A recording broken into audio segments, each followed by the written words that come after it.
Eu vou começar a falar de um simbolismo hoje muito interessante, onde nós vamos enfocar todos os tipos de árvores sagradas relacionados às hierarquias, relacionados aos mistérios, para vocês terem consciência de todo esse processo relacionado à árvore. E todo o processo da vida está relacionado ao reino vegetal. E o reino vegetal tem toda uma sabedoria fantástica inserida nele e que pode nos liberar. E quando nós conseguimos liberar a sabedoria deste reino vegetal, nós estamos pegando uma sabedoria de 2/7 de consciência. Porque tem 1/7 de consciência mineral, 1/7 de consciência vegetal, 1/7 de consciência animal e 1/7 de consciência hominal. E hoje, pelos conhecimentos que nós vamos passar, nós vamos procurar dar bases, chaves para vocês, para conseguirem 2/7 de consciência. Nós vamos fazer um outro trabalho falando dos animais, de todos os animais, o conhecimento dos animais.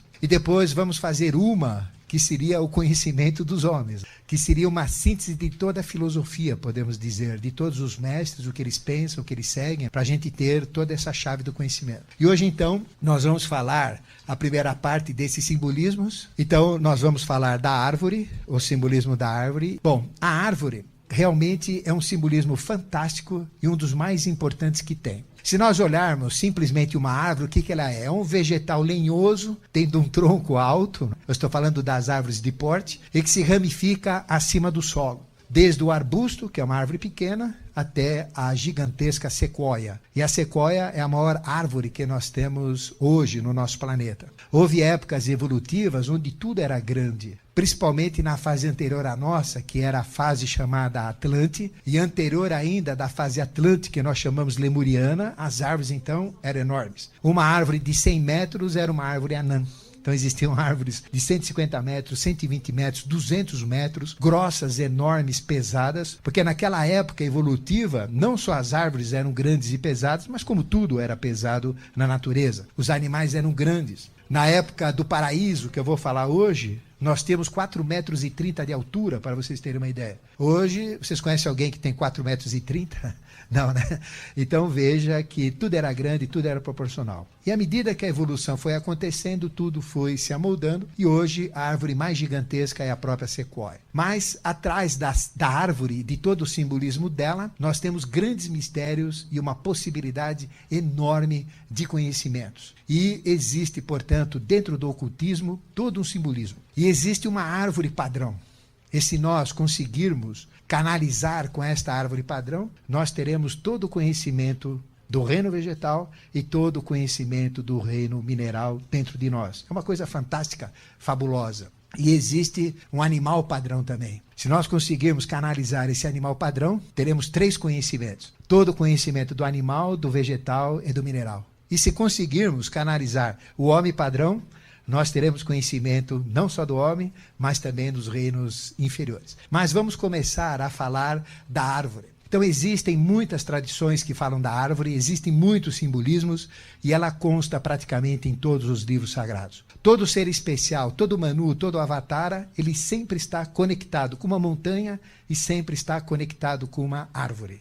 Então a montanha representa a ascensão a Deus e a árvore representa o reflexo da natureza com vida, que é o primeiro reino com vida, por isso que nós começamos com ela, em enaltação a próprio Deus. E veja a importância que as árvores têm na nossa vida. Nós não sabemos nem 0,00 poucos por cento do que a árvore tem de conhecimento dentro de si. Veja, por exemplo, um simples capim, o conhecimento que ele tem.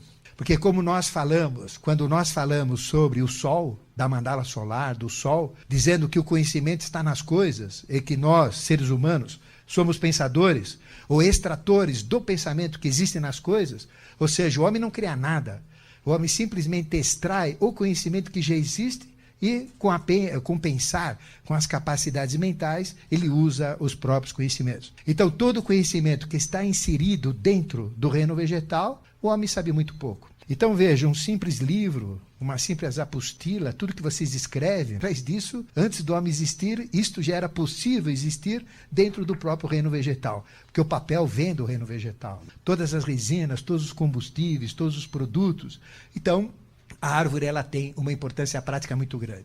Grande parte dos nossos alimentos, através das verduras, através das plantas, através dos frutos, nós recebemos do reino vegetal. Grande parte, praticamente a maioria do reino vivo na face da terra, usa este reino vegetal para o seu sustento, para a sua manutenção. E até mesmo o reino aquático, os seres viventes dos mares, dos oceanos, também usam o próprio vegetal para a sua sobrevivência também. Então veja a quantidade de importância que ela tem. No nosso clima, o clima ele pode mudar totalmente em cima do vegetal, nos proporciona sombra, beleza, embelezamento, paisagismo, as casas, os móveis, os objetos, vários produtos, como por exemplo o látex, de onde sai a borracha, as gomas, as resinas, as colas, combustíveis, remédios, os piores venenos, os melhores remédios, a fitoterapia que usa todo o conhecimento do vegetal, a cortiça que nós tampamos as garrafas de vinho, o papel, etc. Ou seja, nós estamos continuamente em contato com o reino vegetal, é um reino que nós não conhecemos muito bem. E a árvore ela tem uma fisiologia natural.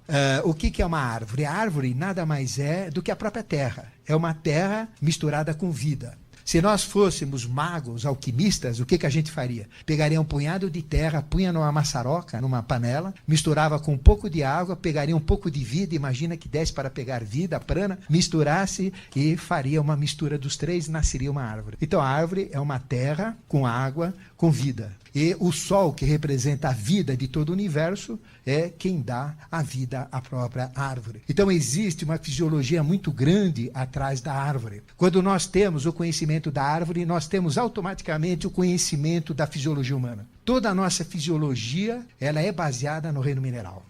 Então vamos dizer, qual é o mineral mais bonito que existe, mais perfeito que existe? É o mineral que tem vida. E qual é o único mineral que tem vida? É o esqueleto, são os ossos. Então, ele é evoluído porque ele pertence ao reino animal, que é evoluído em relação ao vegetal e que é evoluído em relação ao mineral. Então, se nós olharmos o mineral mais evoluído, é o esqueleto. Se nós olharmos o vegetal mais evoluído, é o sistema nervoso. Então, automaticamente, quando nós adentramos nesse conhecimento da árvore, nós entramos em sintonia com todo o nosso sistema neurovegetativo, todo o sistema nervoso. E o próprio conhecimento da árvore, simplesmente estudando a árvore, simplesmente mexendo com as árvores, buscando a verdade que está inserida dentro da própria árvore, automaticamente nós nos tornamos sensitivos. E grande parte de pais de santo, mães de santo, pessoas que realmente têm capacidade de cura, são clarividentes, são pessoas que mexem muito com o vegetal, em muito contato também com o próprio mundo vegetal, com a própria natureza. Como os índios também.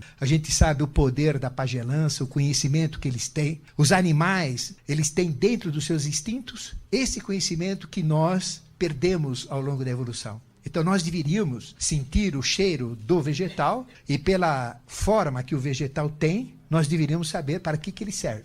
A gente não precisaria perguntar para ninguém, nós temos isso no instinto, como o animal tem. Por exemplo, um cachorro, quando tem dor de barriga, ele vai buscar losna no mato. Quando uma vaca precisa de alguma coisa, ela vai buscar uma plantinha, que a gente pensa que ela come de tudo, mas ela escolhe, o instinto manda. Então, quando nós acordamos o nosso instinto, ou quando nós estudamos coisas como esta que nós vamos falar hoje, nós aperfeiçoamos toda essa capacidade instintiva, toda essa capacidade nervosa também. Por isso que é importante. Vocês falam, puxa, mas para que serve a árvore? 1/4 do nosso ser é árvore. 1/4 do nosso ser. Nós somos 1/4 árvore. Nós somos 1/4 mineral. Nós somos 1/4 animal e vamos ser 1/4 mineral. Mas a árvore, tudo sobre a árvore já está dentro de nós. Senão nós não estaríamos como seres humanos. Estaremos no reino anterior animal. E o animal já tem dentro dele tudo sobre o reino vegetal. Senão ele não seria animal. Então o único que ainda está absorvendo conhecimentos, vivenciando essa segunda experiência que é o vegetal, é a própria árvore. Então nós temos todo o animal dentro de nós, temos todo o vegetal dentro de nós e todo o mineral também dentro de nós. E veja, a fisiologia natural do reino vegetal, qual que é? É absorver gás carbônico, que é CO2, gás carbônico, é carbono e oxigênio. E o que faz o vegetal? Ele fica com carbono e libera oxigênio. E o carbono, junto com a água, que é absorvida pelas raízes, através da alquimia divina, através dos próprios registros evolutivos que a árvore tem dentro de si, através dos anjos, através dos gnomos, das salamandras, através das ondinas e dos silfos, dos 4 elementos, ela consegue então ter este processo. E sem o sol não existe reino vegetal. Então, a principal fisiologia de uma árvore, o que é? É absorver gás carbônico, ficar com carbono e soltar oxigênio para a natureza. E ficando com carbono, o carbono, junto com o hidrogênio, oxigênio, junto com a água, com nutrientes que são tirados pelas raízes, forma aquilo que nós chamamos de celulose. Então, a assimilação da árvore é exatamente a respiração que nós temos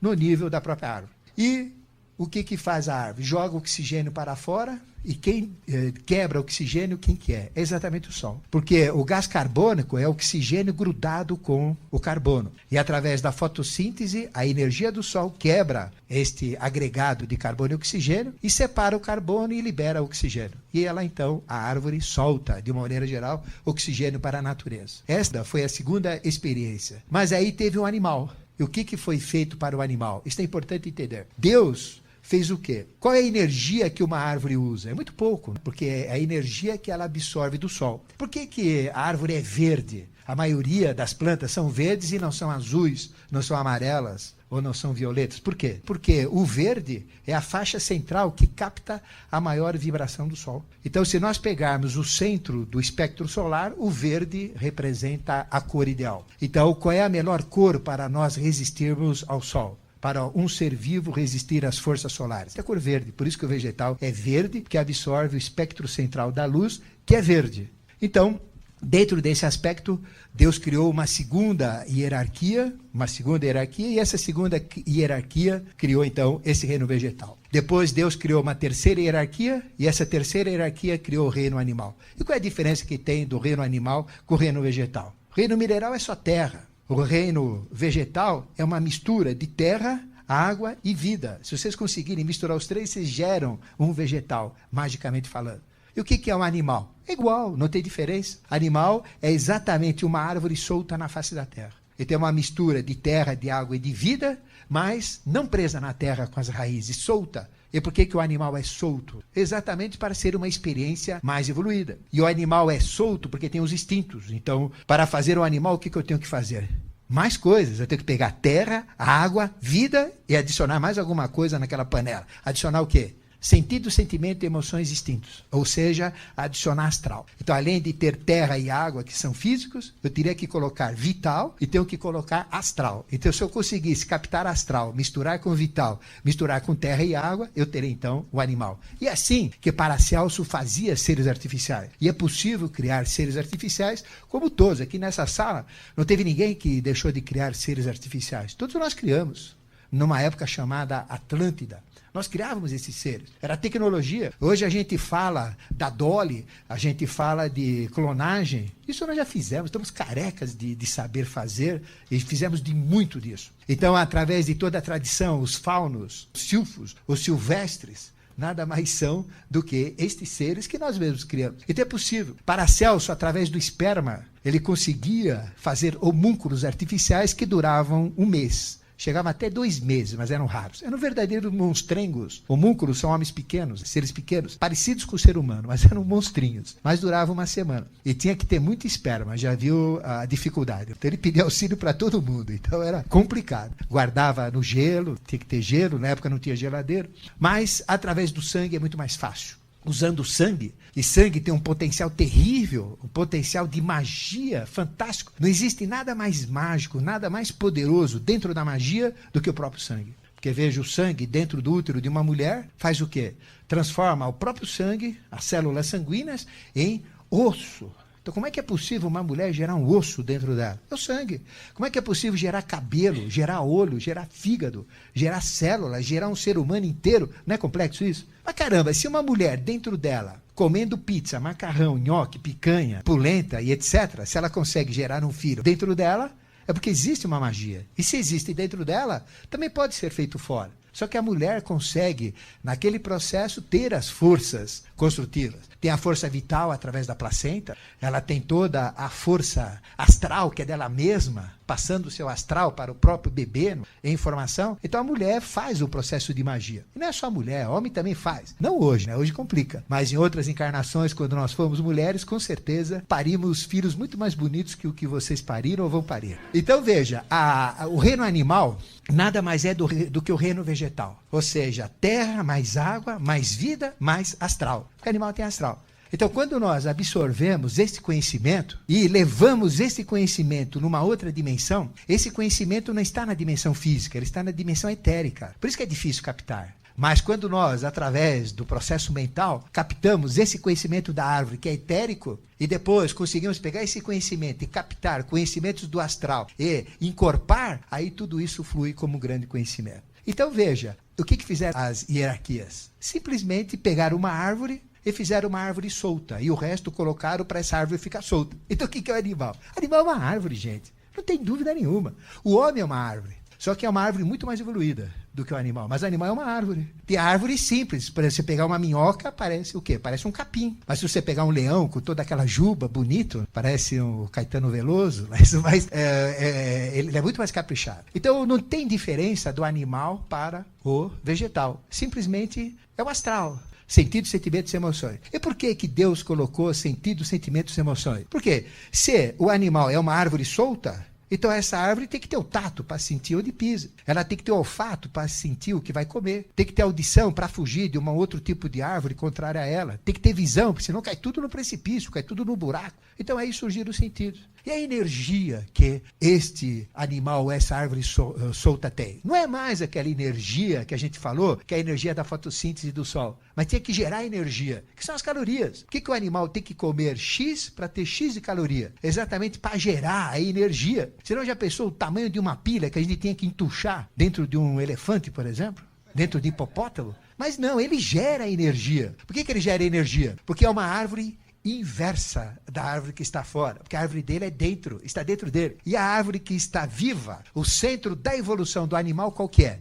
Não é o coração, é o pulmão, fisiologicamente falando. E o coração faz parte, foi agregado, a visão, foi tudo agregado, mas ele é uma árvore. Então, na hora que eu conheço a árvore, eu conheço todos os pulmões animais, de todos os tipos, de todas as espécies. E o pulmão é exatamente a árvore que existe dentro do animal. E como é que faz o animal, então? O animal come planta, a planta tem o quê? Gás carbônico, aliás, tem carbono, que é o nutriente. Faz a digestão, prepara tudo isso, vai para a célula. Aí ele respira o quê? O animal. Ele respira oxigênio queima com carbono e gera o quê? Calor. Então, essa reação primeira no vegetal, que é o gás carbônico, o CO2, para quebrar, para decompor, tem que pôr calor, que é o calor do sol, que é a fotossíntese. O animal não. O animal, quando ele respira o oxigênio reage com o carbono e gera calor. Então ele é uma bomba térmica. A respiração é uma fábrica de energia. Por isso que as pessoas que não respiram bem não são energeticamente fortes. E as pessoas que têm uma boa respiração, que respiram oxigênio puro, são muito mais fortes. Quem fuma faz o processo inverso.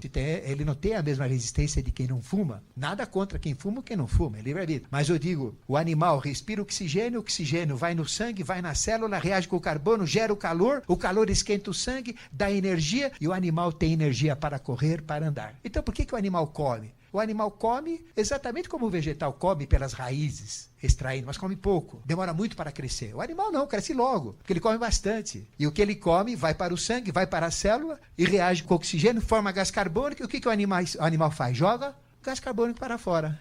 Então o animal gera gás carbônico, que é o quê? O alimento do vegetal, o vegetal joga oxigênio, que é o alimento do animal. Então veja a inteligência das hierarquias. Um reino sustenta o outro. Então o reino vegetal sustenta o reino animal sustenta o próprio reino vegetal. Ele come, mas sustenta. Ele dá o gás carbônico para ele. Agora vem uma pergunta para vocês. Vocês acreditam naqueles que não comem nada e vivem de prana? Pode diminuir a alimentação? Lógico, pode comer pouco. Mas cada 15 dias eles mandam um tablete de chocolate desse tamanho. Ou come alguma coisa que tem muito carbono para compensar. Porque senão, sabe o que acontece? Vocês já viram Auschwitz?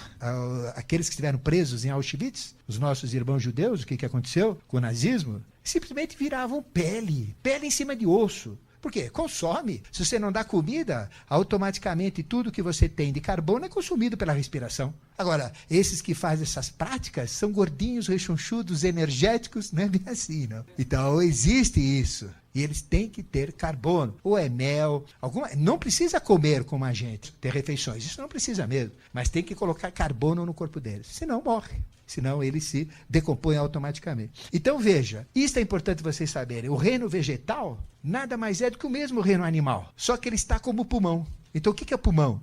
É uma árvore implodida. Da mesma maneira que a raiz está dentro da terra, no mineral, pega então os nutrientes, traz pelo tronco, passa pelos galhos, geralmente são 2, passa para a copa e para as folhas, e a folha é aberta para receber o gás carbônico, fica com carbono e solta oxigênio. O pulmão é exatamente igual. Onde as raízes são os nossos dentes, só que ela é inversa. É uma árvore contrária. Em vez de ser um tronco maciço, é um tronco oco. Aí vem as aberturas. Aí vem o pulmão, que é uma árvore implodida. Ela não é uma árvore para fora aberta, é uma árvore para dentro fechada. As folhas não são abertas, são fechadas, são os alvéolos pulmonares. O processo não é externo, que nem a árvore, pegando o gás carbônico e trazendo para dentro e soltando oxigênio. É interno, é lá dentro, na célula que acontece isso. Lá dentro. Então, lá dentro é que pega o oxigênio, leva oxigênio e reage com o carbono e joga gás carbônico para fora. Então, tudo que a árvore tem para fora, o animal tem para dentro. Então, quando nós adquirimos todo o conhecimento do vegetal, nós adquirimos o conhecimento da fisiologia do animal. Então, não tem diferença do animal e vegetal.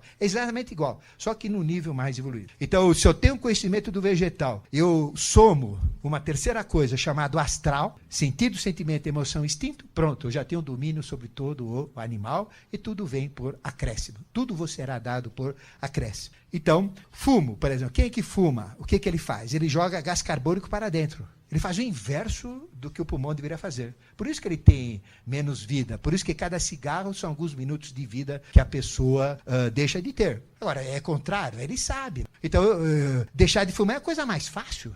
Eu deixei de fumar 20 vezes. Não é fácil? Só que eu voltava toda vez. Até que eu cheguei fumando, me olhei no espelho e falei, eu sou homem ou sou rato? Sou rato. Voltava a fumar. Até chegou numa hora e falei, não, vou ser homem agora. Eu tinha 25 anos. Comecei a fumar com 8, que era caçula, meus irmãos é que fumavam. Então era um tampinha desse tamanho que tossia mais que a Maria Fumaça. Não crescia, era anão. Aí eu fui crescendo com muita dificuldade. E depois, quando eu larguei de fumar, tudo melhorou na minha vida. Mas eu assumi e larguei. Nada contra, porque às vezes é preferível morrer um pouco mais cedo, não ter que aguentar um homem chato, uma mulher chata, uma sogra que pega no pé, então vamos fumar para a gente desencarnar mais cedo. Mas fica no livre-arbítrio de cada um. Esse que é o ponto. Bom, na mitologia, todos os povos têm mitos similares que se repetem. Então, as árvores, o conhecimento das árvores, está presente na mitologia de todos os povos. Quer nas primeiras mitologias, que são as mitologias que nós chamamos asiáticas ou chinesas, e dos proto-japoneses, até chegar na mitologia presente, mitologia contemporânea, podemos dizer. Então, tudo tem uma conexão. Cada órgão nosso, ele foi criado por uma consciência. E quando a gente adquire o conhecimento do vegetal, nós vamos adquirir o conhecimento dos pulmões do animal. E vamos adquirir uma consciência mercurial de Hermes, o Trismegisto, de Tote dos egípcios. Então muitas pessoas falam de Tote, falam de Hermes, mas eles que conhecem todos os pulmões de todos os animais. Ou seja, cada um daqueles órgãos tem realmente um planeta criador. O coração é o Sol. O próprio raio solar são os glóbulos vermelhos. O próprio Sol é o coração. O sistema digestivo é Lua. Tudo que entra pela boca até saída pelo ânus forma um tubo digestivo. É um tubo que tem que ser molhado. Vocês já comeram farofa? Então, serragem, farofa, então tem que molhar. Então, a água é exatamente o processo. Então, veja que a própria prata representa o esterilizador da própria, o elemento da lua, o metal da lua, do sistema digestivo. A vesícula biliar, quem criou a vesícula biliar que emulsiona gorduras é exatamente Marte. Quem criou os pulmões, então nós temos o Mercúrio, que corresponde ao Hermes, o Trismegisto, o próprio Deus Tote. Então, todo o conhecimento que eu vou passar para vocês hoje é um conhecimento de Mercúrio, e um conhecimento de uma segunda hierarquia chamada Agnisvatas. Uma hierarquia fantástica. Por isso que a gente começa com ela. Agnisvatas são hierarquias solares. Então são inteligências solares. E a inteligência solar é a mais forte que tem. É que tem mais conhecimento. E eles conhecem mais sobre o reino vegetal. Então a hierarquia solar criou o reino vegetal. A hierarquia lunar criou o reino animal. Chama-se Barixades, é a hierarquia feminina. Então tudo o que existe relacionado à árvore em todas as tradições correspondem a duas consciências. Consciência de Mercúrio, primeira, que cria todo o vegetal adaptado ao animal. Então quem foi a inteligência que fez ter o tato para aquele vegetal saber para onde vai, para onde caminha, visão, audição, olfato, paladar e tato? Foi Mercúrio. Por isso que nós falamos do caduceu de Mercúrio. Lembra do caduceu de Mercúrio? Então ele está ligado a toda a respiração. Lembra do que eu falei que através da respiração, naquele curso, a gente pode adquirir os mais altos graus do conhecimento? É uma outra maneira, saber pelo vegetal, que é relacionado à respiração também. Tudo está relacionado à respiração. O pulmão é uma árvore inversa, implodida. Então a hierarquia que nós vamos falar é a hierarquia de Mercúrio, conhecimento de Hermes Trismegisto, conhecimento de Tote e da segunda hierarquia criadora chamada Agnisvatas. Ele funciona o seguinte, nós estamos no quarto sistema evolutivo. O sistema que nós estamos é físico. Mas antes de existir sistema físico, existia um sistema anterior que nós chamamos Saturno. Ele só existia na dimensão mental. E as hierarquias de Saturno criaram o quê? O mineral. Então a hierarquia que mais conhece mineral é a hierarquia de Saturno. E o mineral foi criado na dimensão mental. Porque tudo tem que ser pensado para depois ser encorpado. Então o primeiro que foi pensado foi o mineral. O que é o vegetal? É o mineral melhor. E o vegetal foi criado onde? Na dimensão astral, não foi na dimensão física, só existia na dimensão astral. E quem criou o vegetal foi exatamente a hierarquia dos Agnisvatas, criou tudo o vegetal. Sabe tudo sobre o vegetal no plano astral. Interessante. Por que astral? Por causa da luz, por causa dos processos da fotossíntese, por causa da própria energia. Porque atrás do vegetal existe energia. Depois, teve uma terceira hierarquia chamada Barixades, é uma hierarquia feminina. Ela viveu na dimensão etérica, e na dimensão etérica criou o animal. O homem não existia ainda. Então, o homem só surgiu na dimensão física. O homem não existia na dimensão etérica, menos ainda na dimensão astral e menos ainda na dimensão mental. Na dimensão mental foi o mineral, melhorando a evolução, criaram uma segunda dimensão que é astral, fizeram o vegetal, melhorando a evolução, criaram uma terceira dimensão, vital ou etérica, e aí criaram o animal. E o homem, aqui, no mundo físico, é que ele apareceu. É uma quarta coisa, tendo as três anteriores prontas. O mineral no mental, o vegetal no astral, o animal no vital e o homem no físico. E a hierarquia do homem chama-se Jiva. Então, a hierarquia do mineral, que mais conhece mineral, Asura, na dimensão mental. São os maiores pensadores, criadores pela mente. No astral são os Agnisvatas. Se eu sou amiguinho de uma Agnisvata, eu viajo para o astral tranquilamente, eu faço tudo no astral. Se eu sou amiguinha, né, o amiguinho de uma Barixade, aí eu vou no vital, aí eu aplico o reiki, ressuscito o morto, eu faço o que eu quero com o reiki. Crio vida, mexo com a vida, faço numa maçaroca, terra, água, ponho a vida junto com essa que me ensina. E no físico, a hierarquia chama-se Jiva. Então o que nós somos? Nós somos Jivas. O que é Jiva? É o anjo da guarda. É a inteligência que nos criou. Então nós somos Jivas em essência, em inteligência, em ideação. Então quem que me idealizou? Foi uma consciência chamada Jiva, que usou o Asura, que usou o Agnisvata, que usou o Barixade, ele é o quarto. Que nós vamos falar dessa hierarquia posteriormente. Hoje, nós estamos falando dessa segunda hierarquia Agnisvatas, que eu falei, e do conhecimento de Tote. Depois, continuando no corpo humano, quem criou o fígado? O fígado é Júpiter, que é o maior órgão que nós temos. Quem criou o sistema urogenital? Vênus. Daí vem a camisinha de Vênus. Aí vem Vênus, que dá 9 meses a volta dele em torno do Sol. Nós nascemos em 9 meses. Aí vem as doenças venéreas, ou doenças de Vênus, curadas com cobre, que é o metal de Vênus. Aí vem tudo que é Vênus. E o baço é Saturno,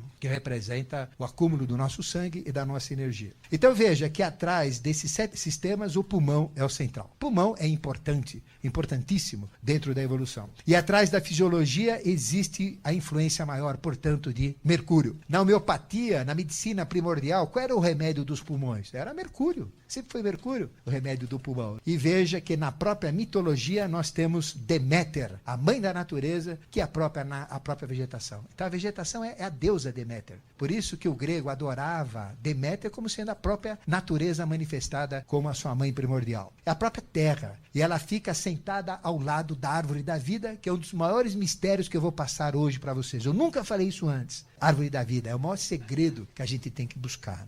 Bom, vamos falar um pouquinho do mito da primavera, que é importante, porque a primavera representa toda uma transformação. Então vocês têm que usar essa força da primavera para renovação, para transformação, para embelezamento, vai ter forças de renascimento. Aqui no hemisfério sul, essas forças não são tão sensíveis, mas no hemisfério norte é presente. Por exemplo, eu tive a oportunidade de chegar no dia da primavera em Tóquio. E no dia que eu entrei no Hotel Sakura, no centro de Tóquio, tinha uma linda cerejeira. Aí, de repente, eu fiquei olhando, falei, eu vou sentar e vou ver. Eu vi a cerejeira florescer. Ela floresce quase que rápida, assim. Os botões soltam e ela fica toda linda, toda esbranquiçada, rosa, linda de morrer. E por isso que é importante a gente falar um pouquinho disso, para vocês buscar essas forças do vegetal. Por isso que esse conhecimento vibrando dentro de vocês, recaptando essa energia do vegetal, pode transformar muito a vida de vocês.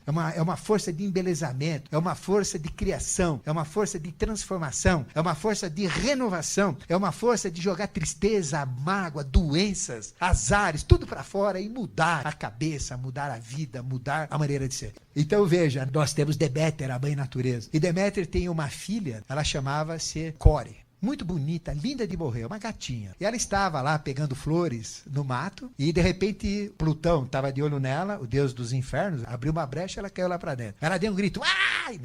Saiu gritando, aí Plutão fechou e ninguém mais viu a brecha. Ela foi lá para dentro, Plutão pegou, levou lá para os quartos dos infernos, deu aquela cantada nela, mudou o nome dela para Perséfone e ela passou a ser a rainha dos inférios, ou do inferno, a mulher de Plutão. Então ela foi interiorizada. E a mãe dela, que era Deméter, quando viu aquele grito, reconheceu, ficou doida, foi atrás da filha. Cadê minha filha? Foi no Olimpo, chamou a ajuda de Atena, deusa da sabedoria que sabe tudo. Atena não achou, mas ninguém, mas nem Argos, que tinha 100 olhos, conseguiu achar a menina. Sumiu, simplesmente sumiu. Ela falou, caramba, me levaram a minha pequena. Aí o que ela fez? Ela pegou uma roupa preta, vestiu aquela roupa preta, deixou o nariz crescer com uma birruga, colocou um chapéu bicudo, pegou uma vassoura, ficava lá toda mindinga, pedindo para limpar a frente da casa das pessoas e ficava chorando. E assim ela tentava, sendo disfarçada, rodou o mundo inteiro para achar a sua pequena. Só que não achou. Estava lá com o Plutão tomando todas lá no inferno. E aí o que aconteceu então? Ela estava muito triste, chorando, e sempre chorando, passou uma moça, ficou com pena dela, falou, puxa, mas não chore. Por que você chora? Eu perdi minha filha. Então, mas tem a Metanira aí do lado, naquele castelo. Ela foi mãe, então ela é mãe de Demofonte e está precisando de uma babá. Você não quer ir trabalhar? Opa, ela ficou doida. Falou, puxa, eu vou então ter uma criança novamente. A minha filha não era criança, mas senti outra vez aquele impulso de mãe. Matar a saudade. Então, a hora que ela olhou para aquele bebê, achou um bebê muito lindo, e aí ela falou, vou imortalizar. Então, quando Metanira ia no supermercado, lá no Pão de Açúcar da época, aí ela pegava o bebê e passava no ritual do fogo para imortalizar. Então, ela queria imortalizar, tornar Demofonte não um homem, mas um deus. E ela todo dia estava trabalhando. E Demofonte já estava diferente, já estava lustrado. Aí vem aquilo que a gente chama na iniciação de ilustração, que é dar brilho. Você já estava brilhante pelo fogo. Então ela falou, é o momento. Aí de repente chega a Metanira, fora da hora, e fragou aquela mulher toda esquisita, aquela bruxa, colocando o moleque no fogo. Ela deu uns tablefes nela. O que é isso? Você é doido? Aí a mulher se metamorfoseou numa deusa linda, é uma das deusas mais lindas que existem, e realmente falou, mulher burra, eu estou tornando o seu filho um deus e você faz isso comigo? Não quero mais nada disso. Eu exijo que nesse momento, nesse local, seja erigido um templo, que é o templo de Delfos, e que sejam feitos os rituais de Eleusis para a iniciação dos seres humanos. Eu exijo isso. Ela então voltou como uma deusa.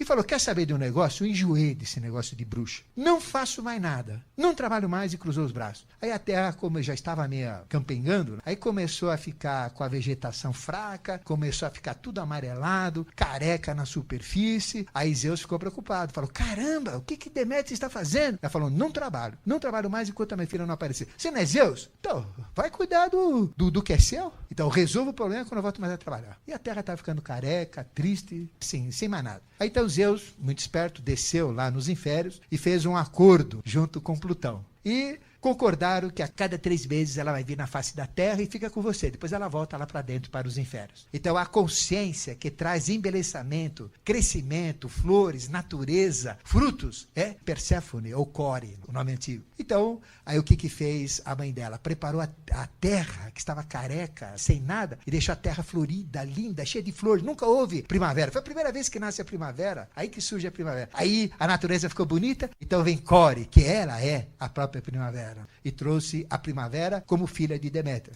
É a própria primavera. Aí a natureza ficou bonita, ficou toda essa coisa maravilhosa. E essa iniciação do vegetal, ela passou a existir, que é a iniciação de Deméter, que é essa que a gente está falando, exatamente através dos templos de Delfos. Eles falam muito dos vegetais. Sempre foi uma iniciação desse nível vegetal. Fantástico. E aí vem todo o processo que a gente chama do mito da primavera. E a árvore? Entrando na árvore, a gente está falando das árvores mais características. Então, uma árvore característica, ela tem 3 divisões. Ela tem a raiz, que entra para os mundos interiores, onde ocorre a maior transformação, que são nas raízes que a ideia da árvore passa a existir. E ela transforma aquela ideia nela própria. Então, tudo começa na semente. Uma semente tem dentro dela uma árvore que existe sem existir em possibilidade. Se vocês pegarem uma semente, já existe uma ideia de uma árvore. Já existe uma árvore espiritual dentro daquela semente. Se você for clarividente, você vê essa árvore. Aí você planta aquela árvore espiritual, através da semente, se transforma numa árvore material.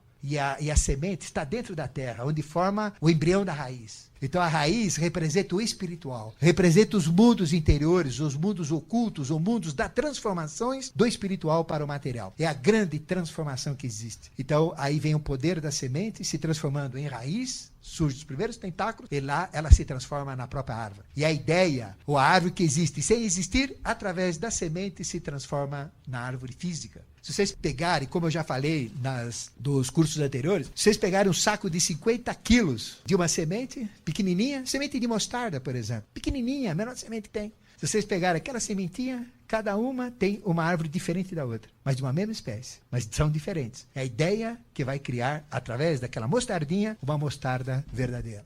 Então a raiz tem todo esse significado. É importante a gente entender na raiz. Por isso que nós temos que manter raízes, sempre ter raízes. E a raiz é o grande segredo do espiritual. Quando nós não temos raízes, nós não chegamos ao espiritual. Então, através da semente, nós temos a atuação dos 4 elementos. O clarividente, quando vê germinar uma semente, o que ele vê? Ele vê os 4 elementos. Ele vê o elemento terra, que é a própria terra. Ele vê o elemento água, que é a própria água. Aí tem que ter o calor, que é o fogo, que é o próprio sol da fotossíntese, e o ar. Tudo tem que ser um processo aeróbico, tem que ter um processo aerado, mesmo dentro da terra. Por isso que a terra tem que ser fofa. Se vocês plantarem uma semente com terra compactada, ela não nasce. Tem que ter ar. E tendo terra, água, fogo e ar, você tem os 4 elementos. Da terra são os gnomos, da água são as ondinas, do fogo são as salamandras e do ar são os silfos. Então, na realidade, a magia de transformação de terra, água, fogo e ar em planta, o que é? São os elementais. Elementais, então, são forças construtivas que uma inteligência do nível angélico comanda. E o dia que nós conseguimos comandar estas inteligências, ou seja, colocar terra, água, fogo e ar numa maçaroca e colocar vida, então a gente faz um vegetal artificial. Nós criamos o vegetal. Passamos a ser magos e magas. O tronco é aquela parte que vai se formando e que vai sustentando toda a árvore. Então, o tronco representa a unidade que sustenta a multiplicidade das folhas, a multiplicidade dos ramos e das próprias folhas da folhagem em si. E a copa é a própria multiplicidade que é sustentada pela unidade. Então, o tronco é a unidade e a copa a multiplicidade. As flores e os frutos. É como a humanidade. Quem somos nós? Quem são os seres humanos? São como folhas, somos folhas. Mas existe o tronco, que são os mestres da humanidade, e que leva essa humanidade à frente. Eles representam o baluarte, a unidade que sustenta a multiplicidade. E a árvore, ela tem também o sexo, ela tem a própria polaridade da árvore. Porque a árvore, ela tem o estame e tem o pistilo. Ela tem o estame, que é o órgão masculino, que tem os sacos polínicos, onde o pólen é exatamente o espermatozoide do animal e do homem. E ela tem o pistilo ou ovários, que representa o órgão sexual feminino. E a maioria das plantas que a gente chama andrógenas, que são os vegetais superiores frutíferos, eles são andrógenos. Ele tem órgão masculino e feminino dentro de si mesmo. Ele se autogera. Isso é pela botânica. Então veja, o princípio da vida é fantástico. Toda a nossa vida sexual, porque nós fomos como uma ameba. Vocês já viram uma reprodução? Vocês já viram no canal proibido lá a reprodução de ameba? Ela simplesmente se parte em duas, já é reprodução. Então chama siciparidade. Nós já fomos assim. Depois, isso que se quebra, cresce, forma seres maiores. E os menores que se quebram, que se partem, são como que seus filhos. Aí vem a descendência. Os vegetais têm isso. Pega um pedaço de vegetal, planta, nasce outro vegetal. Nós vamos falar disso depois. Existem vegetais que tem que ter semente. Tem vegetais que são andrógenos. Ele tem o estame e o pistilo, se autoprocriam. Então, tudo que existe no sexo hoje, existe no próprio vegetal. Até coisas maravilhosas, como eu já falei para vocês, da Valisnéria, que é um exemplo de um amor. O Valisnério sai lá do lodo, do lixo, de baixo, fica mexendo para dar sustentação para a fêmea que fica lá. É a Vitória Régia, parece Vitória Régia. Ela fica tomando sol lá o tempo todo na piscina, e quando ele quer alguma coisa com ela, ele se mata, se enrosca nos tentáculos dela, morre, mas aí nasce uma Valisnerinha como solução. Então veja, todo o sexo, toda a polaridade cósmica está na árvore, e todo o conjunto espírito-matéria também está na própria árvore. E aqui tem uma árvore que eu mostrei para vocês, acho que quando eu falei da serpente, vocês veem que tem uma serpente em volta daquela árvore. Então tem uma serpente que está em volta, mordendo o próprio rabo, que vocês veem aqui, tá vendo? Uma serpente aqui. E uma árvore externa. Então essa árvore externa, ela é sustentada por uma árvore interna. Então sempre tem uma árvore externa e existe uma árvore espiritual. Se vocês olharem a Bíblia, a tradição, existem os 4 rios do Gênesis, da criação, como aqui você tem os rios lá de baixo, que sustentam uma árvore espiritual, e essa árvore espiritual sustenta a árvore física. Ou seja, isto é aquilo que eu falei. Toda semente tem dentro dela uma árvore que existe sem existir, espiritual, que quando ela germina, passa a ser a própria árvore física. Então esta árvore é uma árvore ligada aos mistérios dos druidas. Vejo que tem um círculo de pedra mágico protegendo, a própria cobra protegendo, formando outro círculo, e o espiritual se transformando no material. A luz, tá vendo a luz? Aquela luz interna passa a ser a luz que vai atuar na própria árvore externa, que está no monte, sempre tem uma montanha e uma árvore no topo, e você vê que a luz está onde? Nas raízes, que o espiritual, como eu falei, está na própria raiz. Então, isto mostra o espiritual para baixo, mundos internos ou material para fora, dentro desse esquema. Chama-se árvore de Yggdrasil, da tradição que nós chamamos dos Vedas, da tradição nórdica, onde Midgard é a terra e a serpente é este ser que está relacionado à própria árvore, como nos símbolos cristãos também. Bom, vamos falar agora de uns aspectos sagrados. Todo ser especial, como nós já falamos para vocês, tem uma ligação com montanhas, tem uma ligação com árvores e constam nos livros sagrados de todas as tradições que existem. Vejam o nosso grande livro, qual que é? O livro sagrado nosso é a própria Bíblia. E como é que funciona dentro do conhecimento da própria Bíblia? Gênesis começa com a criação. E o que faz Deus no terceiro dia? Ele cria a relva, da relva ele criou as ervas com semente, depois da semente as árvores frutíferas com semente também, e depois ele terminou a sua obra, que foi no terceiro dia. Então veja, a árvore ela foi criada por uma consciência. Toda a relva, desde a mais simples, que é a relva, até a maior de todas as árvores, nós temos a criação de Deus. E tudo isso foi colocado num jardim chamado paraíso, como vocês conhecem. E no paraíso era o jardim do Éden. E lá existia um rio central. E esse rio central se dividia em 4, que é o Pison, que rodeia a terra de Avilá, ou a terra de Agar, que são os mundos interiores, que eu mostrei naquele esquema anterior,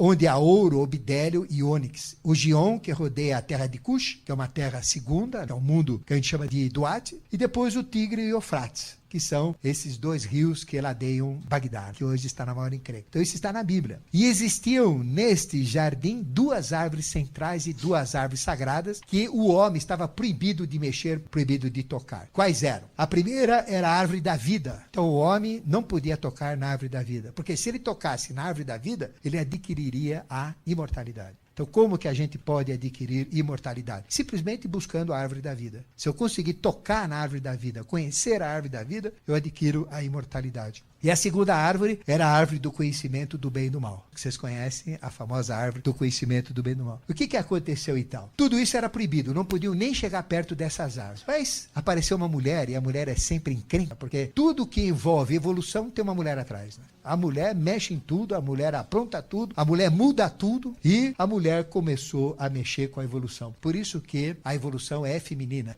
Realmente ela desrespeitou. E o que ela fez? Tentada pela serpente, a serpente falou: mas por que você não mexe nessa árvore? Porque eu vou morrer na hora. Morre nada. Entra aí, pega da árvore, que isso não acontece nada. A serpente encheu a cabeça dela e ela entrou na da serpente. Realmente comeu do fruto proibido, depois pegou do fruto proibido e deu para o seu homem, no seu macho, na época era mais macho do que homem, que era Adão. Você sabe qual que era o fruto proibido? Qual que era o fruto proibido? Qual que era? Maçã nada. Aí que está o grande erro, que agora está na hora de falar qual que é. Então veja, na realidade ela comeu, e quando, no momento que Eva mordeu da árvore do conhecimento do bem e do mal, então ela começou a ter conhecimento, porque até então ela era um títere, era um boneco, era como que um ser mecânico, vamos dizer, um animal, que não tinha mente. A Eva nunca pensou, era um cérebro 0 quilômetro, nunca tinha pensado. Quando ela mordeu o fruto proibido, começou a pensar. E quando ela começou a pensar, ela começou a enxergar esse mundo físico, porque ela nem enxergava esse mundo físico. Ela enxergava o mundo espiritual, mas não enxergava o mundo físico. Eva e Adão tinham audição e tinham tato. Esses dois sentidos. E tem uma visão que era a visão espiritual. Então eles enxergavam o mundo espiritual. Chegavam à árvore espiritual que está atrás da árvore física. Não chegava à árvore física. Nem sabiam que existia árvore física. E eles tinham a glândula pineal para fora, a epífise. E, como eu já falei para vocês, ela tinha 4,30 metros, feia que dói, um bicho. Os braços de Eva iam até o chão. Então ela andava que nem um quadro.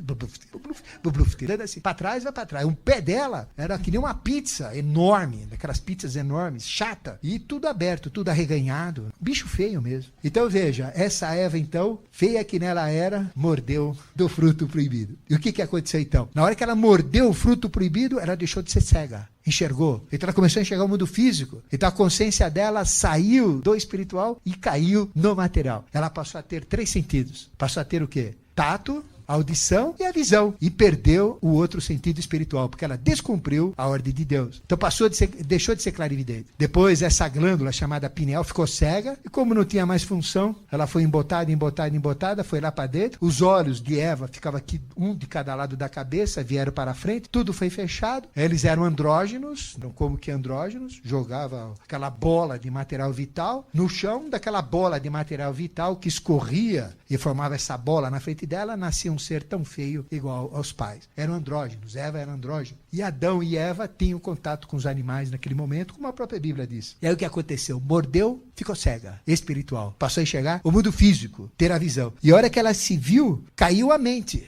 E a primeira coisa que a mente pensou, sabe o que foi? A nudez. Ela ficou com vergonha de si mesma, já era feia. Aí ficou com mais vergonha ainda. Então o que ela fez? Ela pegou folhas de figueira, bem perto, na primeira folha que ela pegou, aí você já começa a saber qual que é a árvore do conhecimento, pegou as folhas de figueira e fez uma roupinha para ela lá, se proteger. E levou para o Adão, que comeu, mesma coisa, ficou cego, espiritual, passou a enxergar fisicamente, ficou com vergonha, e os dois se cobriram as genitálias e foram se esconder no mato. Aí Deus veio dar uma passeada no paraíso para ver como é que estão as coisas e não viu Adão e Eva, que eram os seres que ele estava criando especiais. Mas existiam aos milhões, não eram só 2. Aí, Adão, cadê Adão? Ô Adão, onde você está? Aí procura Adão, aí Adão fica atrás de uma árvore. Meu senhor, né?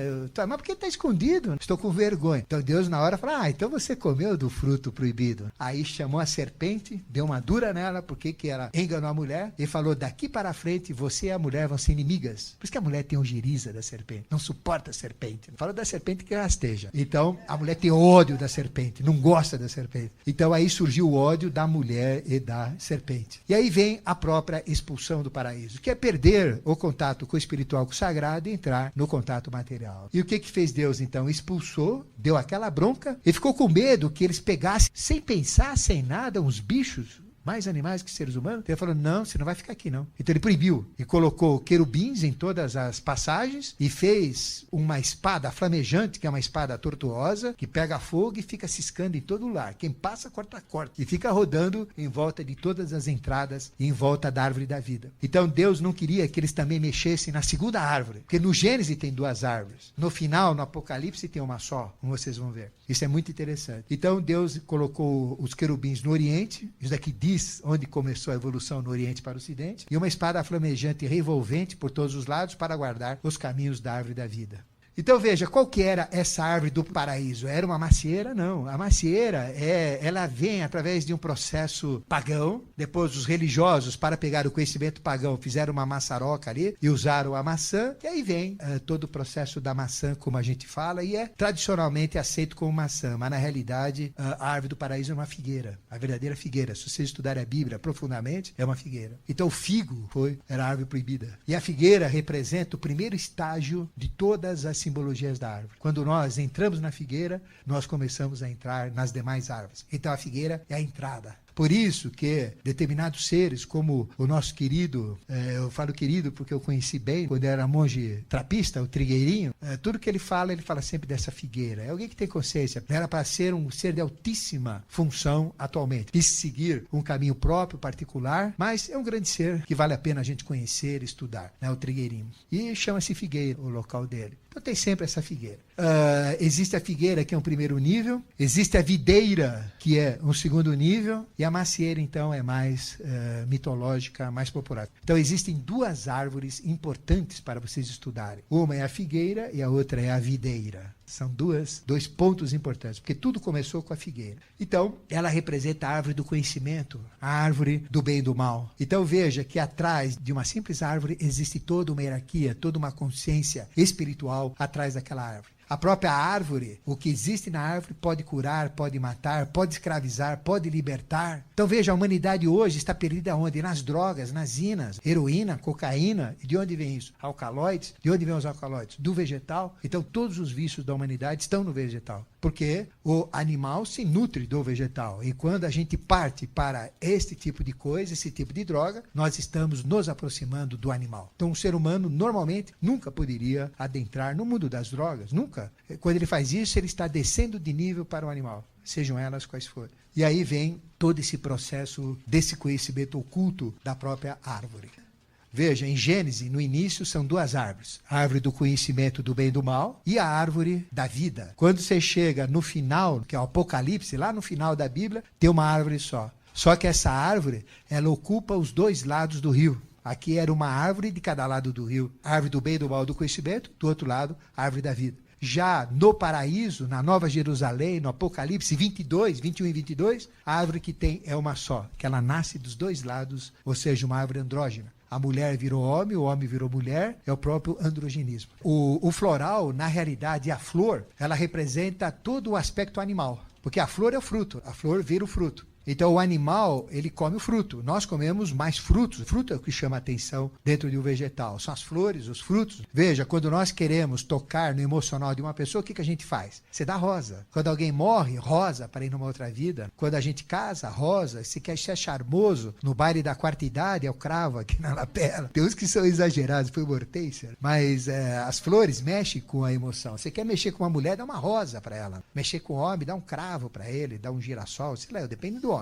Então, as árvores mexem com o emocional. E as flores, elas representam o ponto onde o animal toca o vegetal. Então, todo ponto onde existe o contato do animal com o vegetal, todo ponto onde existe o contato do vegetal com o mineral, todo ponto onde existe o contato do mineral com o metal, por exemplo, ou seja, no veio de pedra, tem o metal, na transição pedra-metal existe gnomo. É obrigatório, ele está lá. Na transição, por exemplo, de uma pedra para um vegetal, e onde é essa transição? Na base da raiz, ou seja, quando tem a terra, quando tem a pedra perto, melhor ainda, aí você tem a transição terra-vegetal. Então ali você tem ondina, lá você tem ondina. Por exemplo, se você quiser beber água e você não tem, você acha água ali tem água, na raiz. Então você cavoca a raiz, lá tem água, lá tem ondina, lá tem vida. É isso que a gente faz quando está perdido no meio do mato, no meio da selva. E toda a transição do vegetal para o animal, existem o quê? Existem seres que nós chamamos salamandras. E existem automaticamente silfos, porque o homem também toca essa região.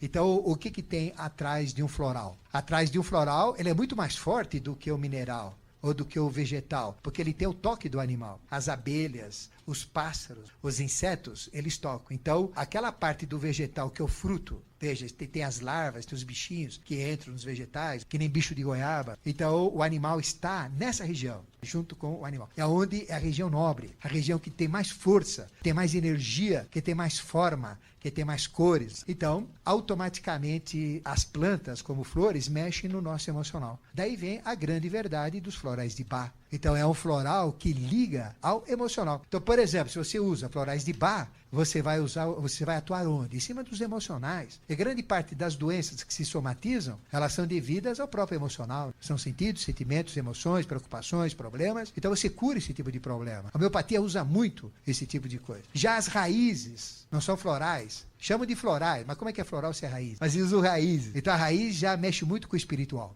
Então as raízes formam o espiritual. Como a ayahuasca, como aquilo que realmente gera grande consciência, são raízes, porque mexe muito com o cérebro, as raízes. Já as flores mexem mais com o emocional. De onde vem, por exemplo, as drogas? Grande parte das drogas, elas vêm das partes exteriores. Você pega a papoula, de onde vem o ópio, é da flor da papoula. Então veja, aí vem a parte emocional, a parte espiritual. Mas são elementais que estão lá. Então lá você tem silfo. Se você olha com um olhar clarividente, por exemplo, uma abelha ou um mosquitinho tocando uma árvore, você ficando olhando fixamente, você começa a ver um monte de bolinhas douradas em volta do inseto, em volta da abelha. Sabe o que é aquilo? Fica pulando, linda. Ela começa a pular, elas rodopiam, elas ficam pulando assim. São silfos, microsilfos do animal. São seres que atuam naquilo. Então é importante. Bom, então, no final da Bíblia, voltando, existe apenas uma árvore, que é a árvore que nós chamamos da vida. Só que é uma árvore dupla, está nos dois lados do Rio Central. Então, o que é a árvore? Para que nós vamos falar da árvore? É exatamente a árvore do conhecimento, que saiu do paraíso e está na humanidade. E eu só vou conseguir voltar do paraíso, ou seja, chegar no Apocalipse, na Nova Jerusalém, a hora que eu decifrar os mistérios da árvore. Então eu tenho que pegar a árvore do conhecimento, que é a árvore do bem e do mal. É essa árvore que eu tenho que trabalhar. A bendita da Eva, eu chamo bendita, porque ela fez um saque contra o futuro. Ela comeu do figo, da figueira, exatamente para poder captar o conhecimento. E daí ela vai ter que ter todo o conhecimento de todas as árvores para chegar na árvore do conhecimento, que é a própria árvore da vida. Ela se transforma na árvore da vida. Ela vira a árvore da vida. Porque no início, no paraíso, tem a árvore do conhecimento do bem e do mal na esquerda e tem a árvore da vida na direita. Ela comeu do fruto proibido, foi expulsa e Deus falou para ela, agora você vai ter que comer todo o fruto, tudo que tiver desse fruto, você vai se virar agora. Ela tem que pegar o conhecimento de toda a árvore do bem e do mal do conhecimento para chegar na árvore da vida. E quando ela tiver esta árvore, ela tem direito a chegar da outra margem, que é a margem direita. Mas ela tem que ter a margem esquerda realizada.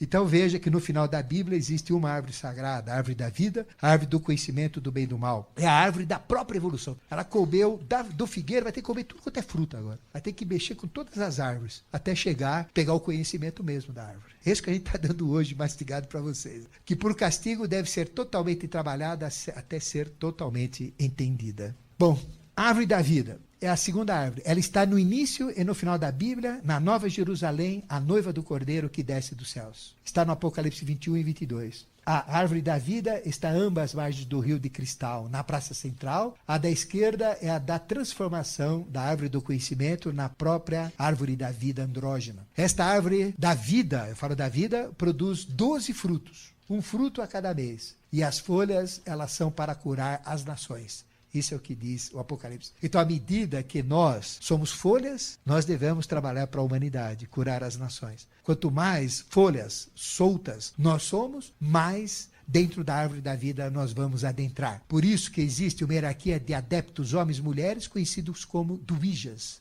que são duplamente nascidos. Eles nasceram aqui, conheceram a árvore da vida e eles são duplamente nascidos, porque eles nascem aqui novamente para ajudar a humanidade. São adeptos independentes ou duvijas, folhas soltas, duplamente nascidos. Primeiro nasceram espiritualmente nessa árvore e depois materialmente para ajudar a evolução. E quando nós chegarmos na árvore da vida, não haverá mais maldição. Nós teremos, a maldição está feita, foi cumprida, porque eu sofri, aprendi tudo sobre a árvore, agora tenho direito a voltar ao paraíso. Eu posso ter a vida eterna com o Cordeiro, Cordeiro de Deus, que é o próprio Joshua ben Pandira, o Jesus bíblico. Poderá ver o seu nome na sua testa, que é o próprio tetragramaton que nós falamos.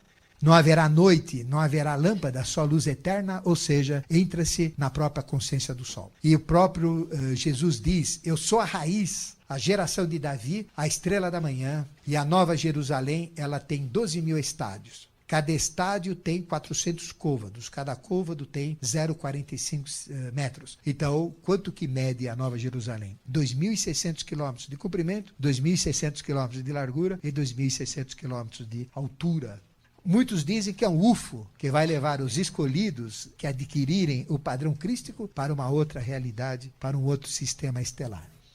Então a busca da árvore da vida é toda a busca da evolução. É o que nós estamos fazendo desde que fomos expulsos do paraíso até onde devemos chegar no final da Bíblia, no Apocalipse, que significa revelação. E a revelação das revelações é a árvore da vida. Então é todo o processo evolutivo, desde o provar do fruto da árvore do conhecimento até conhecer tudo e transformá-la na árvore da vida. Esta é a iniciação de uma árvore que dentro da tradição oculta nós chamamos árvore de Kumara, ou seja, a árvore da ilusão. É a árvore dos Kumaras. E quem são Kumaras? São hierarquias comprometidas com a humanidade e que ajudam nesse processo todo. São jovens adolescentes. Os kumáricos são jovens, são lindos, mas tem um chifre enorme, já nasce chifrudo.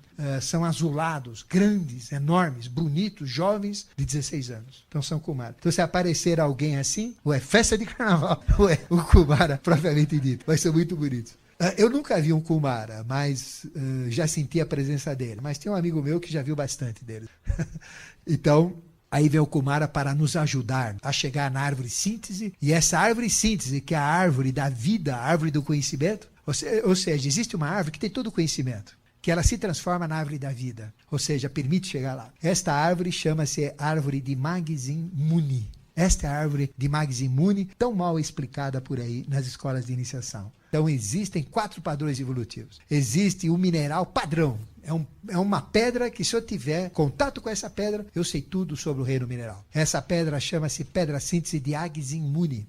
Existe uma árvore que tem todo o conhecimento. E tudo que eu vou falar das árvores são parcelas que vão agregar a este conhecimento maior, que ajudam a chegar nessa árvore. E essa árvore, então, ela é chamada de Magzin Muni. É a própria árvore do conhecimento do bem e do mal. Se nós entrarmos no conhecimento dessa árvore, saberemos tudo sobre o reino vegetal. E, portanto, fecharemos a árvore do conhecimento e teremos vida eterna, a árvore da vida. Entraremos nela. Existe um animal síntese que é um touro. Ele é conhecido como touro de Turzin Muni. É um touro, é o símbolo. Então é um touro que tem todo o conhecimento do animal. Então se eu entrar dentro desse touro, sei tudo sobre o animal. E existe um homem que tem todo o conhecimento do ser humano. O nome dele é Rabi Muni. Então, se eu entrar na consciência desse ser, ele é ruivo, barbudo, ele representa o mestre dos mestres.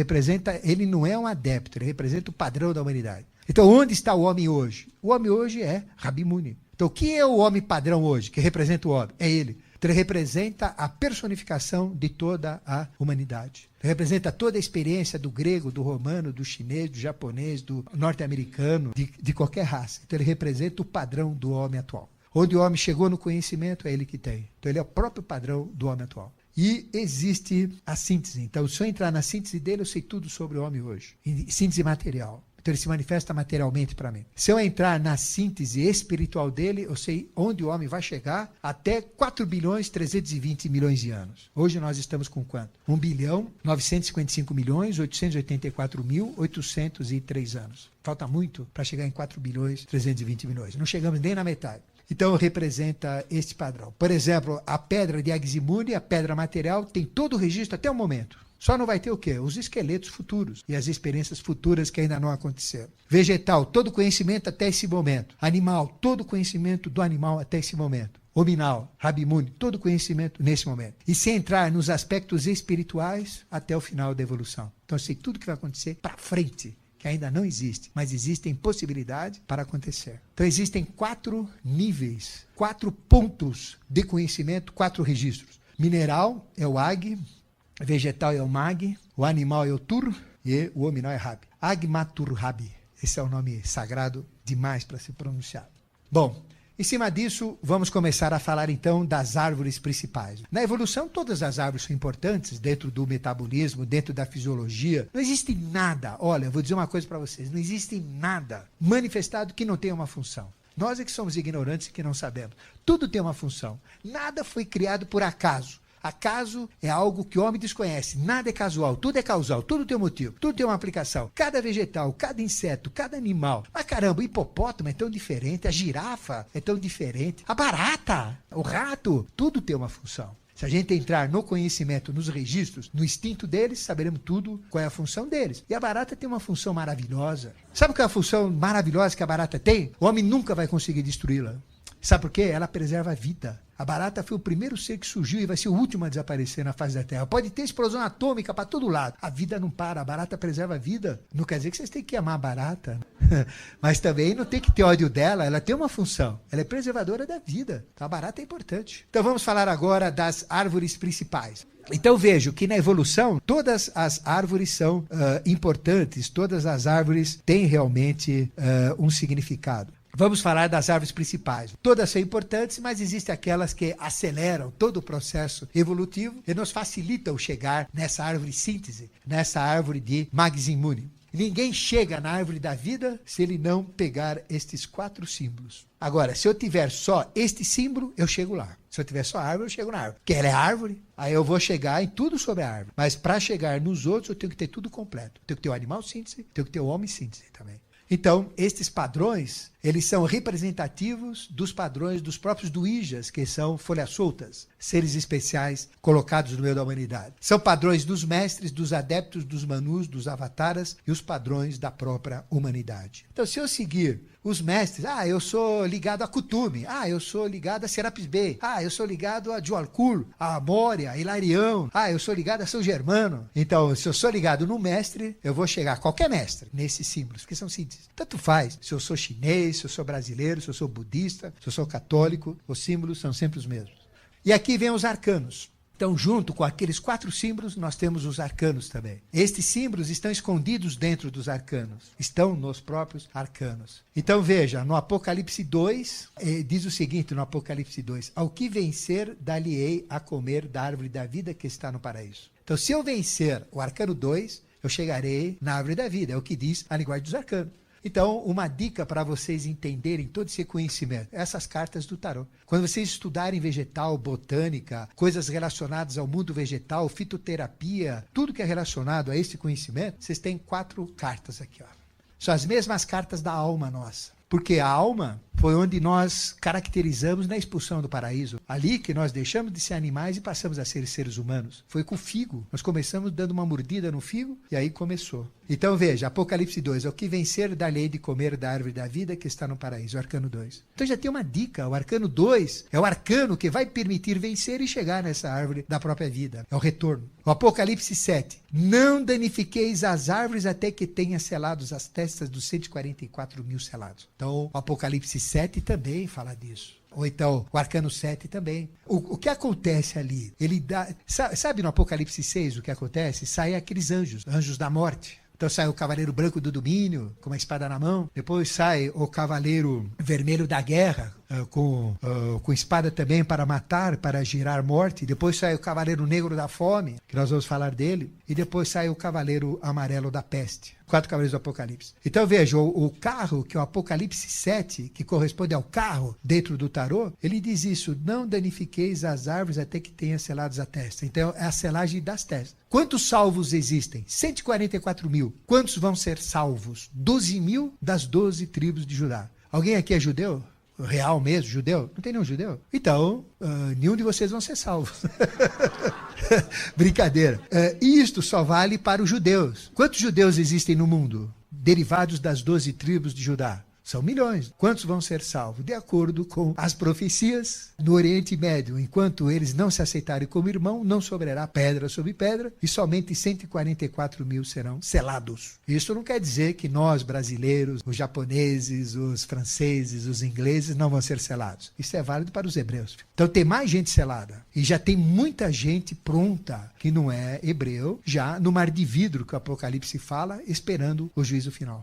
Aí então, nós temos o arcano 2 e o arcano 7. Ligado aos arcanos maiores, existe o arcano 9, o 12, o 17 e o 21. Então veja, existem 4 arcanos que falam da alma. Quais que são? É o arcano 2, que é a papisa sentada em cima da esfinge. O arcano 7, que tem 2 esfinges, né? Uma da esquerda do mal e da direita do bem. Existe o arcano 10, que é a esfinge em cima da roda da fortuna. E o arcano 22, que representa a esfinge explodida. São 4 esfinges, que representam a alma. Mas ligado à árvore, ligado aos mistérios dos arcanos maiores, nós temos 4 outros arcanos. O arcano 9, que é o ermitão, ligado a leão. O arcano 12, que é o enforcado, ligado à balança. O terceiro cavaleiro, onde está relacionado esta indicação. Arcano 17, as estrelas, que é o próprio Mercúrio, que é o deus desse conhecimento, que a gente está falando do vegetal, ou seja, na expressão atual, ele é o próprio Maitreya. E o arcano 21, que representa o louco dentro do tarô. Às vezes é o arcano 21, você que perguntou, ele é chamado de 22 ou 21, tanto faz. Mas o mais certo é deixar o último como 22, que representa o 4. 21 dá 3. Mas qualquer um dos dois serve, porque pai é 1, mãe é 2, filho é 3. Então arcano 21, 2 mais 1, 3, de 21.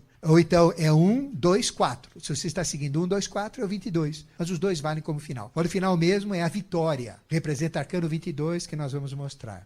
Então vocês têm aqui alguns arcanos que ajudam a entender esse conhecimento que nós estamos passando. Então veja aqui, esses 4 arcanos, como nós já falamos, tem a esfinge aqui, ó, debaixo do trono, o livro da vida, as colunas, o templo de Salomão, representa a própria espiritualidade. E o que existe atrás dessa cortina grossa? É uma cortina muito grossa, que quando Jesus morreu na cruz, quando Longino espetou o peito dele, essa cortina rachou na hora, no templo de Salomão, rachou. Todo mundo se assustou. Aí a terra rachou, teve um terremoto tremendo, tudo escureceu, chacoalhou tudo e quebrou esse templo. Então acabou a fase, agora é uma nova fase. É Jesus ressurreto. Então representa a abertura, ou a volta de um anjo, a volta de Lúcifer ao reino dos céus, como eu já falei. Então esse arcano, na nova era, não existe mais essa cortina.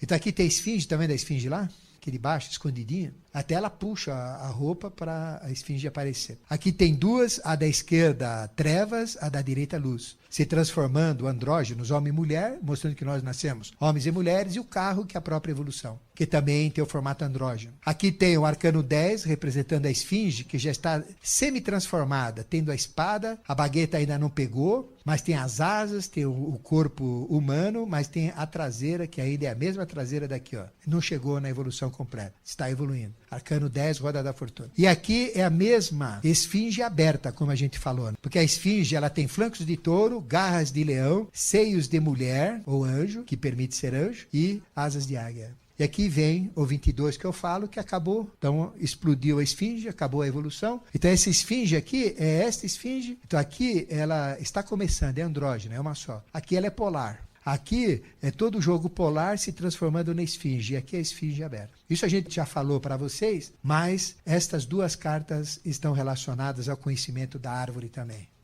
E estas 4 são as mais relacionadas com a árvore. Então vejam, vocês conhecem a história de Arão? A história de Arão, quem que era das 12 tribos o escolhido por Deus? Ninguém sabia. Então o que fez Moisés junto com representantes das 12 tribos? Falou, vamos descobrir. Vamos pegar a vara de cada um, colocar dentro da tenda e vamos ver o que vai acontecer. Tem que acontecer um milagre para dizer de que é. Cada um põe o nome na vara e vamos ver o que acontece. Então pegaram as 12 varas dos filhos de Israel com o nome. E na vara de Levi, que era a vara de Araão, porque ela é da linha de Levi, e colocaram na tenda da consagração. E a vara de Araão em um dia produziu flores e amêndoas. Aí vem a amêndoa como árvore sagrada divina de Araão, que provoca verdadeiros milagres. Grande parte de curas estão atrás das amêndoas. Então, produziu flores e amêndoas em um dia. E isto dentro de um tabernáculo. E essa vara é a mesma vara que ele fez as 10 pragas do Egito, lembra? Então tinha os faraós e tinha ele com a vara dele. Então tocava o rio, virava sangue. Virava a cobra que engolia as outras cobras. Fazia de tudo com essa vara mágica, que representa o próprio padrão de Deus. E aqui está essa figura do ermitão, que é o próprio Arão, que é o próprio Moisés, que é o próprio ser. E ele traz na mão sempre o vegetal. E aqui a cobra é o conhecimento que ele adquiriu. Aqui a luz que ele leva e que ele ganhou. E aqui tem o vegetal na forma da vara. Então, sempre que tem esta vara, ela está relacionada a algo sagrado dentro da linguagem dos arcanos. Então, isso está significado.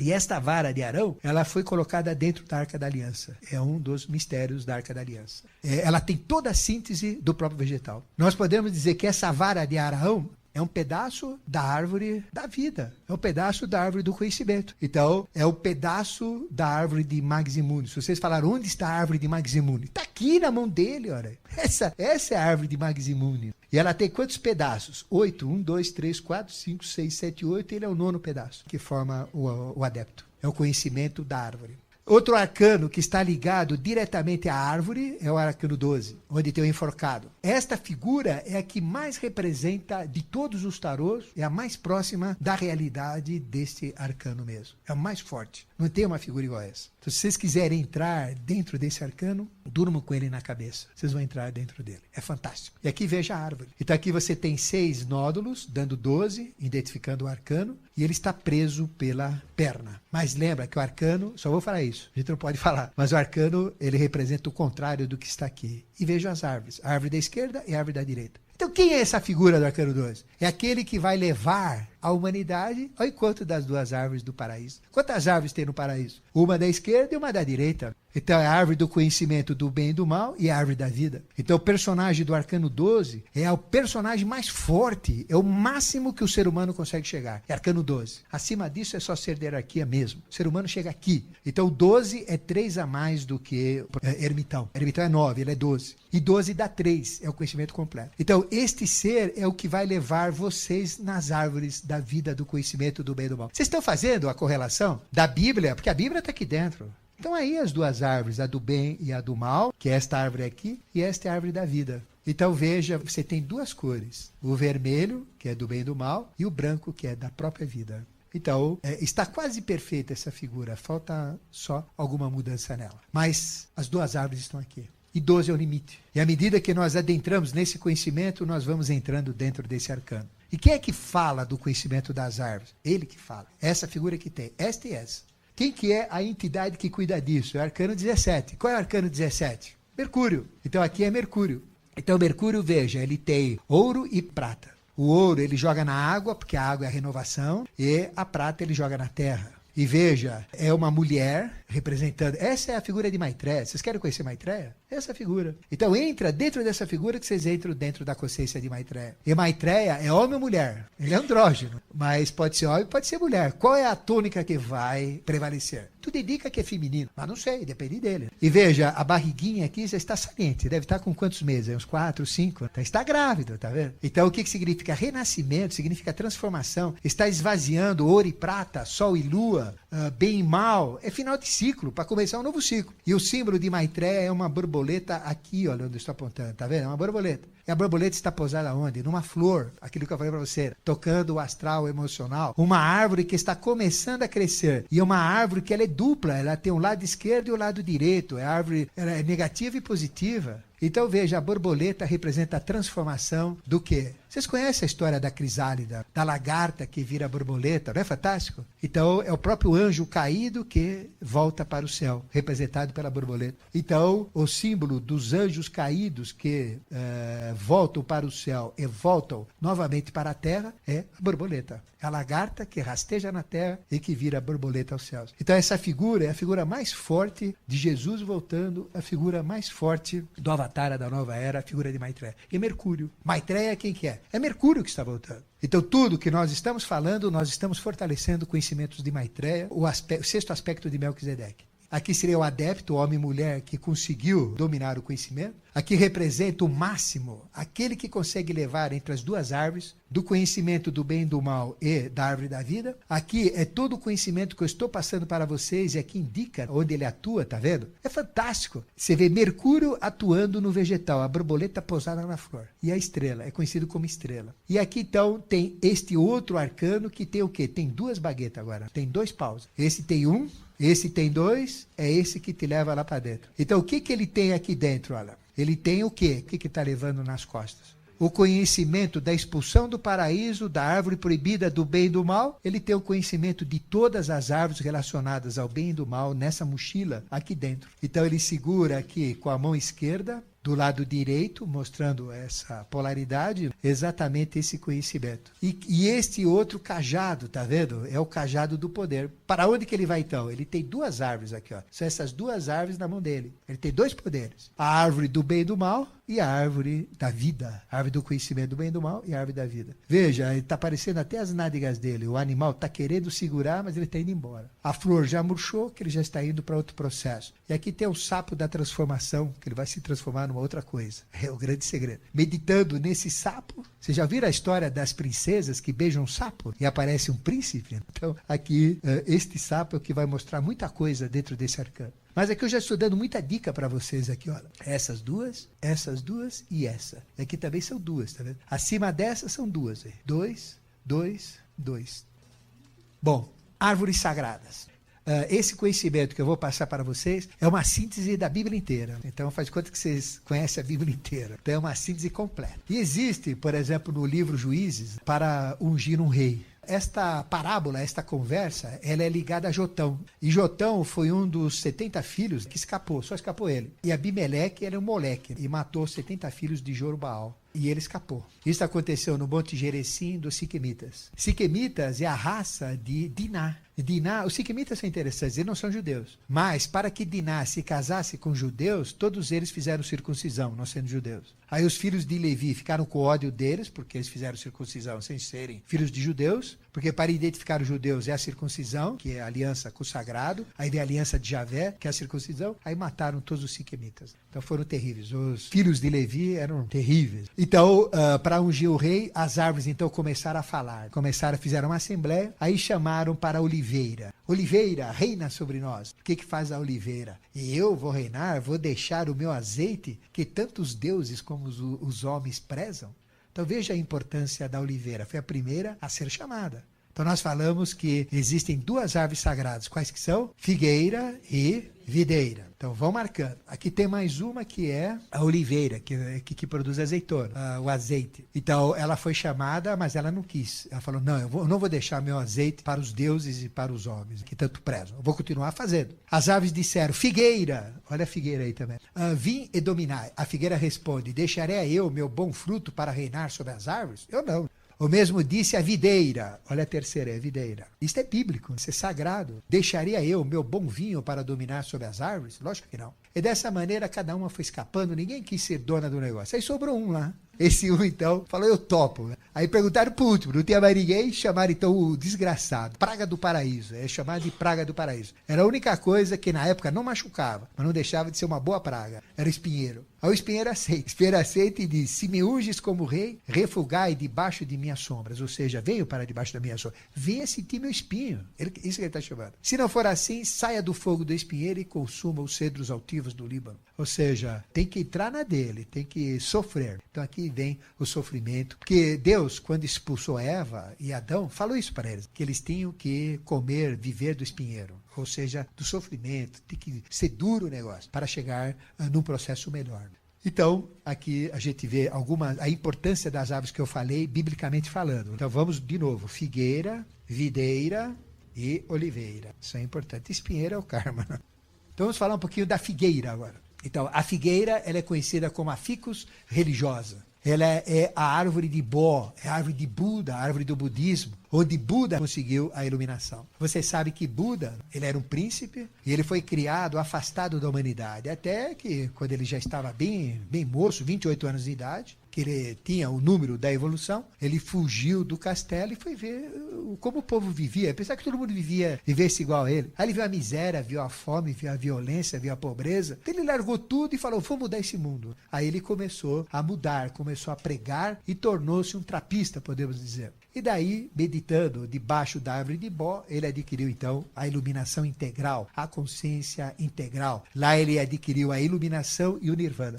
Aqui já diz tudo. Então veja, é uma árvore sagrada, a figueira. Então a figueira, esta figueira é a mesma do paraíso que a gente estava falando. E onde Buda está ligando ao nirvana. Então a figueira realmente é uma árvore fantástica que vale a pena a gente estudar. A figueira representa o símbolo da reencarnação, o símbolo da continuidade da vida. Os seus galhos, eles pendem. A figueira tem galhos muito grandes, eles vão pesando, até que eles caem no chão. E quando caem no chão, eles vão entrando dentro do chão, vai formando material em volta. Aquilo que entra dentro da terra vira raiz de uma outra figueira que nasce de lá e vai para um outro lado. E essa figueira consegue se reproduzir. Não são todas as figueiras que fazem isso, mas a figueira mãe, mãe, a figueira chefe, ela faz exatamente isso. Então ela renasce, vai renascendo, e no nosso Nordeste nós temos uma figueira com mais de um alqueire de diâmetro. De tamanho, veja, um alqueire. É muito grande, uma árvore só. Só que você vê, é um matagal, mas é uma árvore só. Foram seguindo essa árvore até chegar no tronco central. Então veja quanto tempo ela tem. Então ela é símbolo da volta, ela é o símbolo da reencarnação. E é a árvore da esperança, como a esperança de Jó. Então Jó dizia que a árvore dele era a figueira também. Então quando a árvore é cortada, não cessarão os seus renovos. Se suas raízes envelhecerem como pó, a água misturada com este pó renova a vida e dá galhos novamente. E quando são plantadas próximo a ribeiros, elas ficam sempre verdes, suas folhas nunca caem, elas dão frutos nas estações certas e sempre prosperarão, crescerão continuamente. Então, as águas que representam a água da vida, a árvore da vida. Então, quanto mais água a gente tem na árvore, mais vida ela tem, mais ela dura. E Mateus, relacionando também as árvores, eu coloquei aqui na figueira, mas todas as árvores, o machado está sempre posto do lado da raiz da árvore. Aquela que não produz bom fruto tem que ser cortada e lançada ao fogo. Ela é podada para ser mais forte. Por que a gente poda as árvores? Para ficar mais forte. Quanto mais poda, mais forte. Quanto mais nós somos podados, quanto mais nós somos cortados também dentro dos nossos anseios, principalmente indo para o lado errado, quanto mais a gente é podado, mais forte a gente fica. Por isso que as verdadeiras educações são as educações que podam, não são as educações que libertam tudo. Tem que podar mesmo, para valorizar. Se não valoriza, se uma mulher, uma menina não valoriza o sexo, não valoriza o homem, qualquer homem é coisa para se ficar, como elas falam, então homem não tem valor, e mulher não tem valor também, nada tem valor. Então isso está na própria árvore. E a árvore boa não pode produzir maus frutos, e vice-versa. Bom, Isaías foi um grande profeta bíblico, né? Ele curou Ezequias exatamente com uma pasta de figo. Então ele curava tumores com pasta de figo. Então o figo tem capacidades curativas incríveis. E Jesus sempre procurava uma figueira. Isso é simbólico, porque ele falava por símbolos. Então ele estava procurando alguém que ele pudesse confiar. Não achava. Sempre que achava uma figueira, ele ia ver se tem alguém da figueira digno dele. E é o opositor dele, Jesus é videira. Figueira não é ele, figueira é Judas, até que ele achou Judas. Então ele procurava nas figueiras, tem sempre isso mencionado na Bíblia, até que ele não achava. E ele tinha bronca da figueira porque ele não achava bons frutos, um que ele confiasse, porque ele tinha que ter alguém que entrasse no plano que ele queria montar. E aí ele descobriu uma figueira muito boa, que foi Judas Iscariote. E onde que ele se enforcou?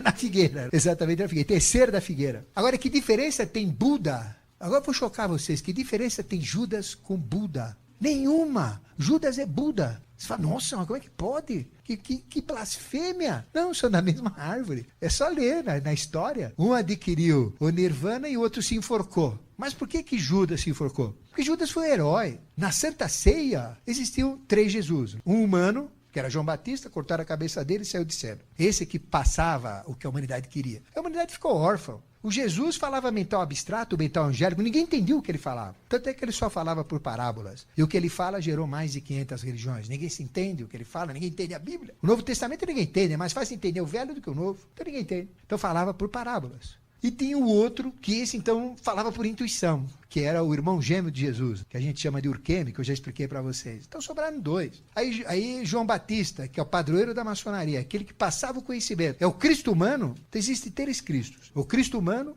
o Cristo angélico e o Cristo semideus. Então, o João Batista é Cristo humano. Não teve jeito. Então, esse morreu, não teve condições. Aí, o angélico, ninguém entendeu o que ele falava. Aí, pregaram na cruz, mataram, acabou. O outro, então, ninguém entendia, falava por intuição. Então, ele nem aparece, não falava com ninguém, só tinha um que entendia ele, que era Tomé, o Dídimo, que cuidava do sósia, do irmão, do gêmeo, que significa Dídimo, essa palavra. Então, Jesus procurou muito por Judas e achou um. Por isso que ele foi aceito como discípulo. E não era da hierarquia dele, era de outra hierarquia.